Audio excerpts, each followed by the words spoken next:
to dive into some of these articles about Ethiopia. Yeah, definitely. Looks like we've got a lot to unpack. We really do. I mean, we've got earthquakes and the economy and digital parking tickets. So you ready to kind of jump into this? Absolutely. I think it's so fascinating to see all these seemingly separate events, like they're all interconnected. You know, it really paints this complex picture. Absolutely. Of a nation, you know, navigating all this progress and setbacks. Okay, well let's start with something that hits close to home for everyone, the economy. Right.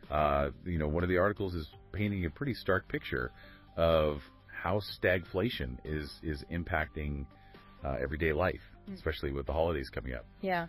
What are your thoughts on that?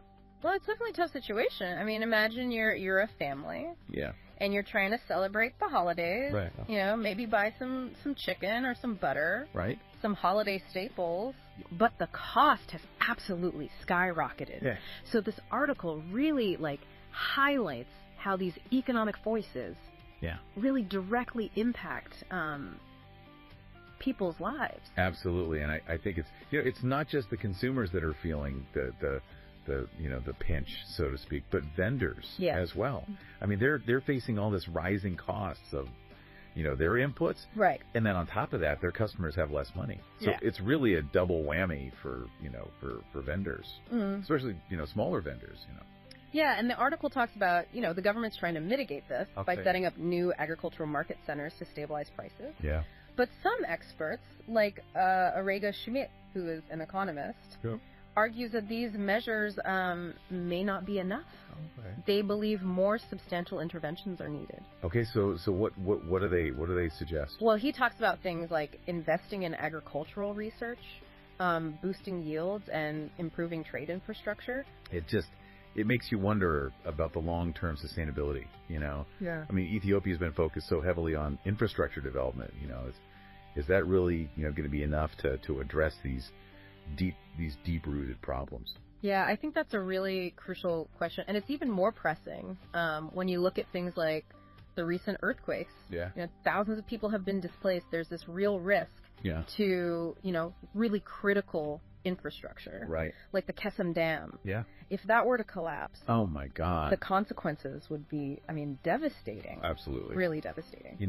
It's a stark reminder that natural disasters, they can really expose vulnerabilities impacting everything from communications networks to economic stability. Absolutely. And speaking of communications, Ethio telecom seems to be facing kind of an uphill battle when it comes to expanding, network coverage. Yeah. Particularly in rural areas. Well, they've got these really ambitious plans. Yeah. They want to build tons of new mobile sites. Oh. They want to connect millions more Ethiopians to the internet. Oh wow! But funding shortfalls and the high cost of land leases from regional governments are proving to be major roadblocks.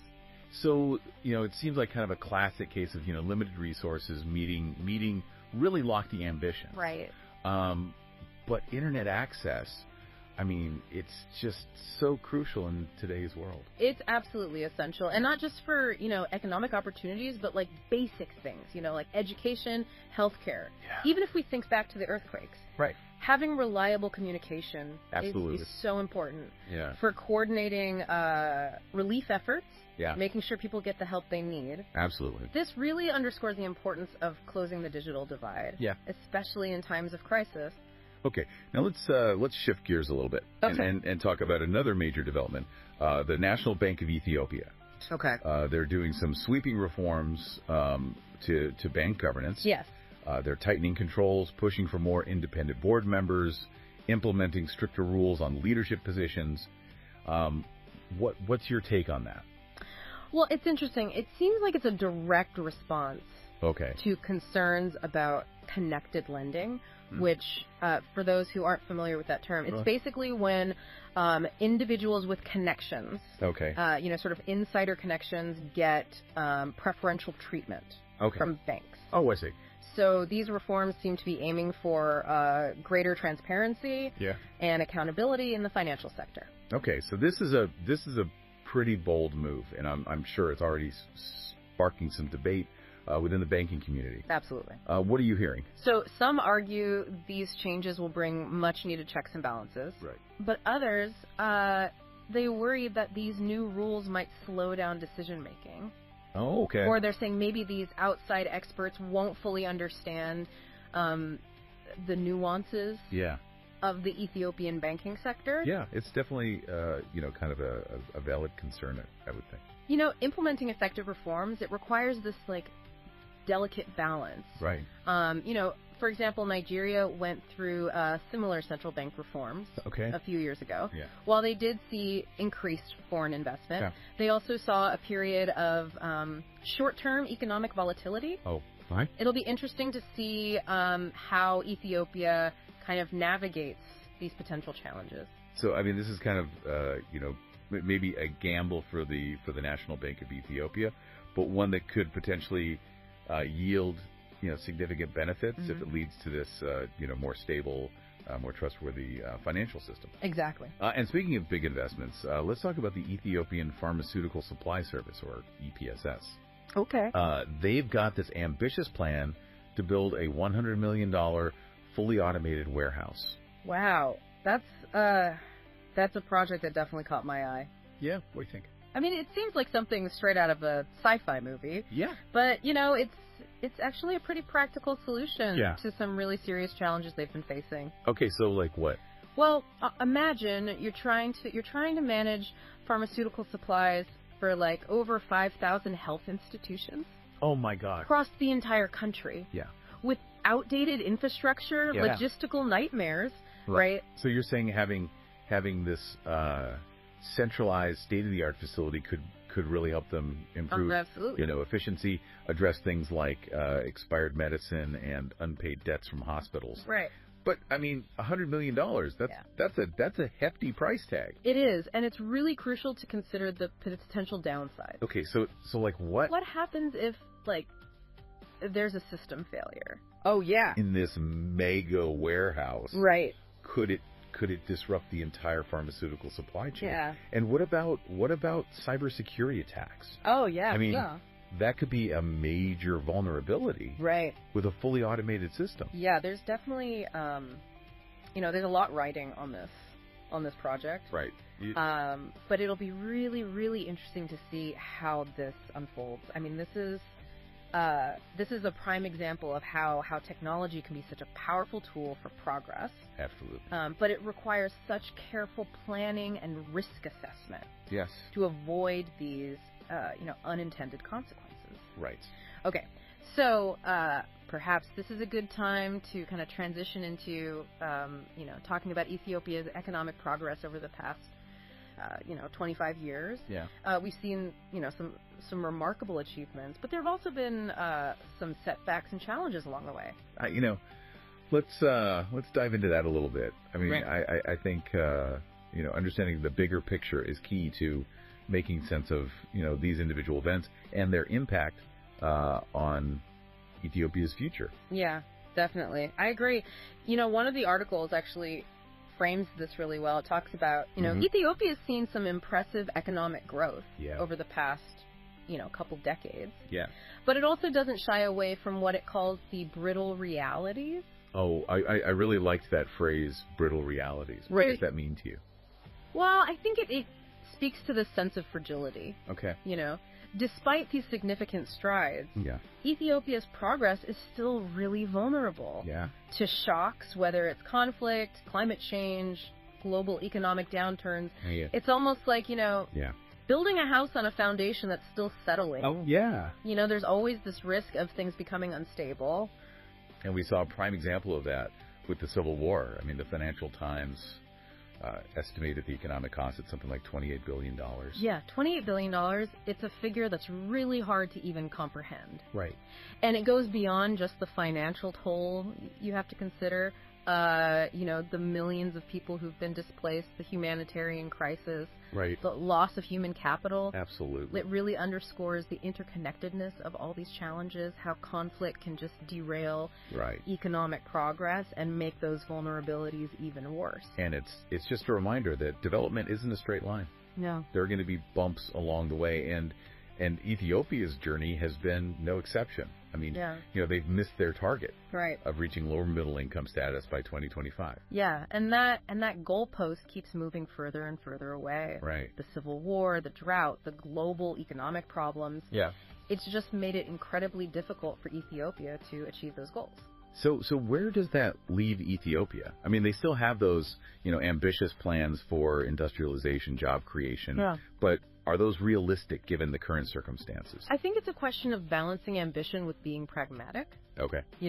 They want to become a manufacturing powerhouse, attract foreign investment, create those employment opportunities, but they also have to address the kind of underlying issues, like improving the business environment, strengthening institutions, investing in their people. Well, and it seems like there is a recognition of that need for a more holistic approach. Yeah. I mean, you look at Addis Ababa's new digital traffic management system. Yeah.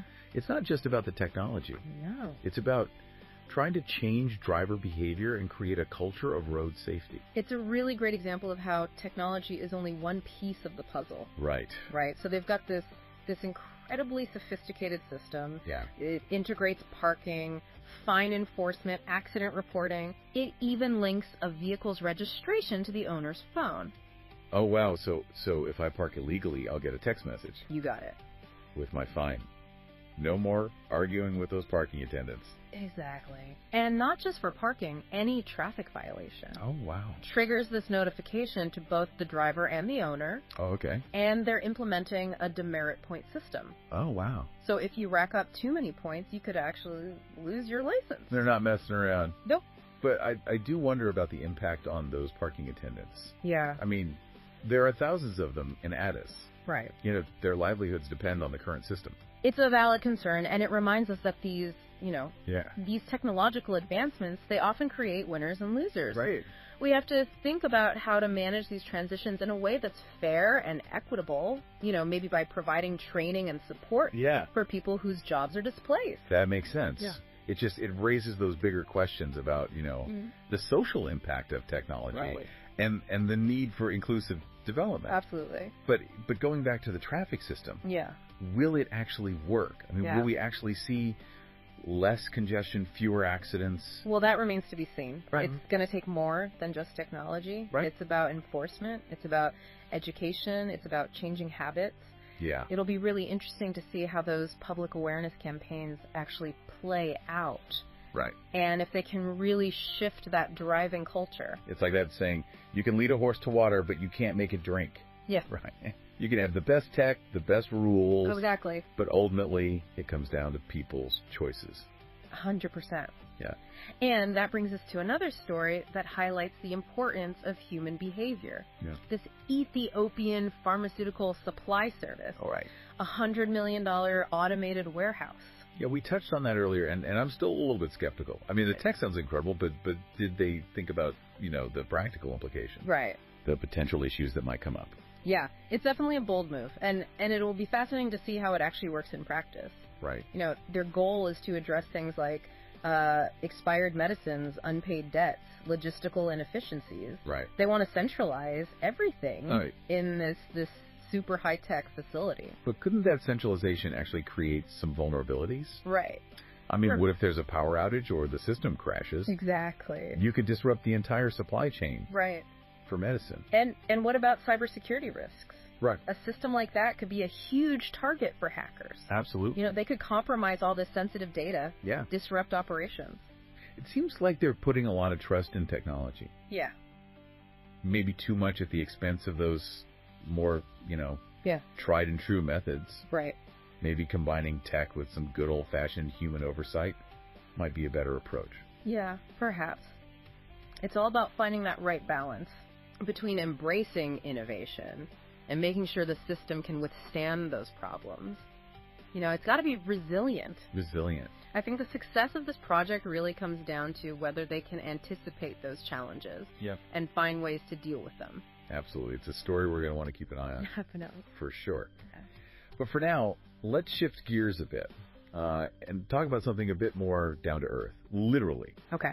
The recent earthquakes, yes, they've had just a devastating impact on several regions in Ethiopia. Absolutely. Thousands of people have been displaced. There's so much damage to homes, to schools, to hospitals. And as we mentioned before, the Kessem Dam is at risk. Right. Which could be just catastrophic. Yeah, it's heartbreaking to think about the impact on people's lives. It really is. You know? And it really brings home how interconnected everything is. Yeah. How something like an earthquake can just ripple through every part of society. Wow. You know, affecting the economy, healthcare, communication networks. It highlights the need for a really solid plan. Yeah. For disaster preparedness and response, right? Yeah.